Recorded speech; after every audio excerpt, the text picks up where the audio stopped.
It's a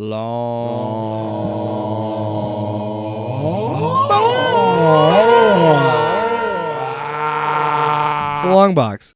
I love that one. Every time that happens, I'm like, am I having a flashback again? Am I? Having sex with him. So I will get. You went first last week. Maybe. Play your cards right. So I want to go first with Longbox. I just finished watching the Netflix documentary series called Wrestlers. And so it follows OVW, which stands for Ohio Valley Wrestling, and it follows it for summer because they're losing money and they're doing this big summer tour building up to their like WrestleMania type event called The Big One. And The big one. it's the big one. Listen. So it's OVW is from Louisville, Kentucky. It's like a legendary brand because there was a time when Jim Cornette was running it, and that was the developmental thing that built John Cena, Randy Orton, Brock Lesnar, like all the big Batista, all the big names. And so it always kind of been that developmental thing. Gone through different leadership. Al Snow, former pro wrestler, takes it over. He can't do it all himself with the money and making it work. So then he brings in two partners, and this is where the whole documentary gets interesting. One of them is, I think his name is Greenberg, maybe. He becomes the mayor of Louisville after this, but he's running for mayor, and he's one of the co-owners. And the other owner's name is Matt Smith, who is a radio host for a local sports radio show that just makes a lot of money and owns part of this wrestling company. And but he's like really passionate about wrestling, and like he really likes these guys.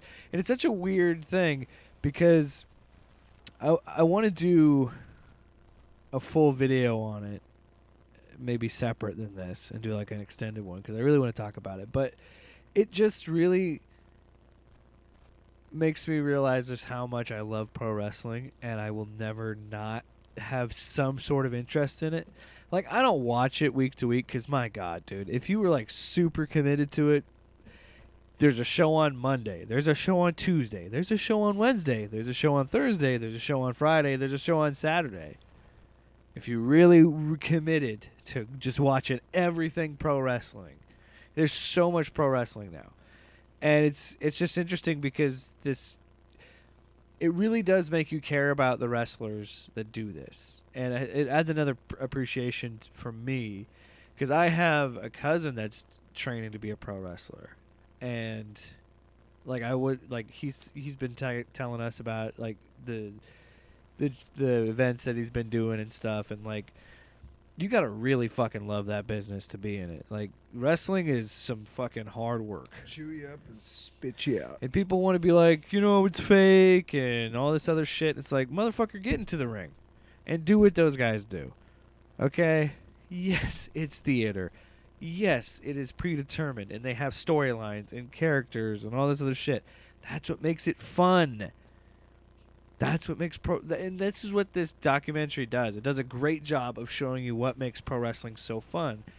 And Al Snow is really fucking funny because some terms in wrestling are hilarious, and the show does a really good job of describing what the terms are because there's a lot of weird ones. And when you get a pop from the crowd, they call it pop in the crowd, getting the pop. Al Snow's like, well, the term is fully popping their cherry.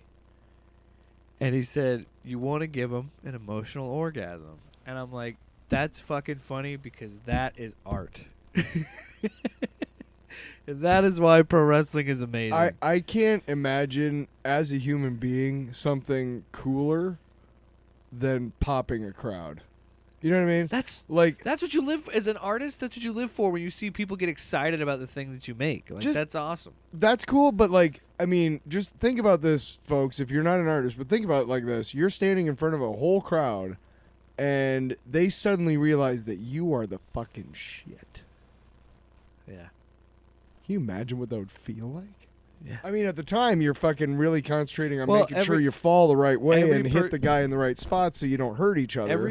But it's got to be an emotional like high, like holy. That's why they keep going out and wrestling. every wrestler says the same thing. Like it's the greatest feeling in the world to have a crowd in the palm of your hand. Do you remember Bacon Fest, which was one of Yeah. our Dude, that was fun as shit. But do you? I wonder if one of the wrestlers in the ring heard the guy go, "Hit him with the German." But I'll bet you anything if they did that they were like, "Fuck yeah, dude! These guys are into it." I can't wait because I'm going to Kansas City to go to my cousin that I was talking about. He's going to be working a show there, and it's like their version of the big one. It's like this big event that they're throwing. Awesome. And I'm excited because indie wrestling's fucking wild, dude. It's a whole different ball game than AEW and WWE. Like it's a whole different thing. And there's levels to it, and they're not clearly defined like baseball, like minor league baseball. Here's the thing. It's like when you're at a small comedy club. There's a lot of crowd work. There's a lot of crowd participation. Like it's dude, wrestling's fun as shit. And this documentary proves it. Go check it out. 7 episodes, hour apiece. I binged it in like 3 days. Tyler, what do you want to talk about? Off panel, off topic with Jake and Tyler.